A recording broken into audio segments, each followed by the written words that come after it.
Okay, let's jump right into this explainer. Today, we're diving headfirst into what we're calling the architecture of resilience.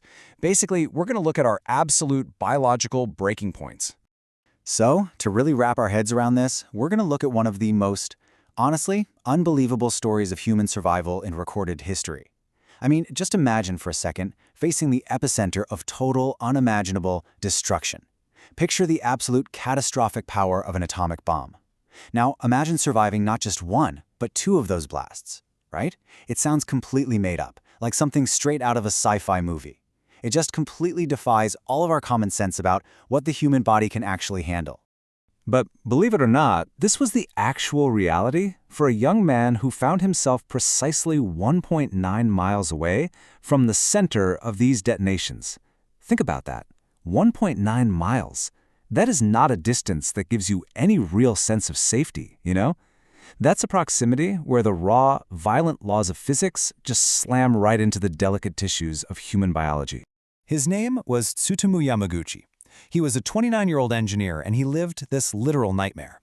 He was 1.9 miles from ground zero, twice, and incredibly, he lived to be 93 years old. I mean, wow. When you hear a staggering lifespan like that after such an event, it seems like the ultimate tale of mystical luck, right? Like maybe he had a guardian angel. But actually, scratch that.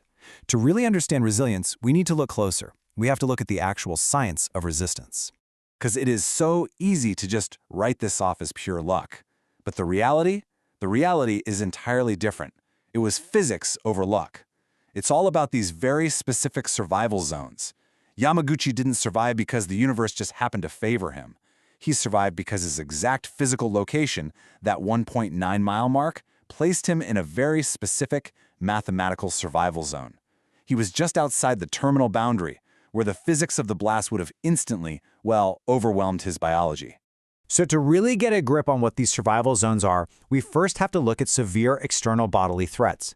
These external forces test the absolute limits of our anatomy. They prove that our bodies aren't just, infinitely bendable. We are these highly complex biological machines, but we operate within incredibly strict structural parameters. When an external force hits a specific metric, boom, our resistance just ends. Take our thermal limits, for example. The human body's resilience hits a harsh, clinical brick wall at exactly 160 degrees Fahrenheit. It's not just some random arbitrary number. It's a highly specific, measurable threshold where human biology is literally forced to surrender to the physics of heat. And the crucial takeaway here is that at that exact temperature, 160 degrees, a thermal pulse or even just boiling water physically destroys your tissue's structural integrity. At this threshold, human skin will physically peel away at a mere touch. It's a chilling, super visceral reality to think about. But the science of resistance tells us that biology is, at the end of the day, a numbers game. Hit 160 degrees, and the external forces win completely. The bodily architecture just fails. This perfectly illustrates our categorical breaking points across the board. First, we have those radiation survival zones we talked about, the exact physical math that govern Yamaguchi's fate. Then we've got those thermal pulse limits where skin literally loses its physical cohesion. And finally, we have physical trauma thresholds. This is the absolute limit of blunt force our anatomy can take. The source material brings up the harrowing physical trauma endured by victims of the welcome party beatings in Sednaya prison. From a strictly scientific and anatomical perspective, cases like this highlight the precise threshold where the human frame physically gives out under categorical physical assault. Okay, let's shift gears a bit.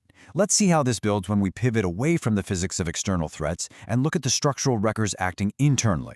Because a blast wave or extreme heat, that's only half the story of our vulnerability. Internal biological threats operate completely differently. They don't blast you apart from the outside. Instead, they systematically dismantle the human machine from the inside out, literally piece by microscopic piece. We really need to reframe how we think about this. A disease isn't just catching a bug or feeling a little under the weather. It is a highly destructive force that actively targets your biological architecture. It attacks the very structural framework of your body and your brain, and it can fundamentally break it. It's an internal structural failure orchestrated by biology itself. And this somber reality becomes crystal clear when we look at how a biological breach can systematically destroy a person's entire identity. Think about Al Capone. Syphilis physically dismantled his brain architecture.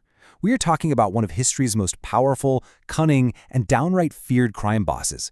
Yet an internal biological threat reduced him entirely to a 12-year-old's mental state. The disease physically broke the architecture of his brain. It absolutely did not matter how much power, money, or influence Capone threw around in the external world. Inside, his biological machine was being dismantled according to the unyielding rules of pathology. So what does this all mean for you right now? Considering these incredibly rigid biological limits, from the exact thermal pulses that dissolve skin to the invisible pathogens that can erase a lifetime of formidable intellect, what does this reveal about the fragility and the absolute strength of your own human machine? The exact same biological architecture that miraculously held together for Yamaguchi at 1.9 miles and tragically collapsed for Capone from the inside out, well, it exists inside you right now. It is operating under those exact same scientific rules every single second of your life. So I leave you with this. Are we merely fragile equations waiting to be solved by physics? Or does the fact that we endure within these narrow, extreme zones make our everyday survival the most remarkable architectural feat on Earth?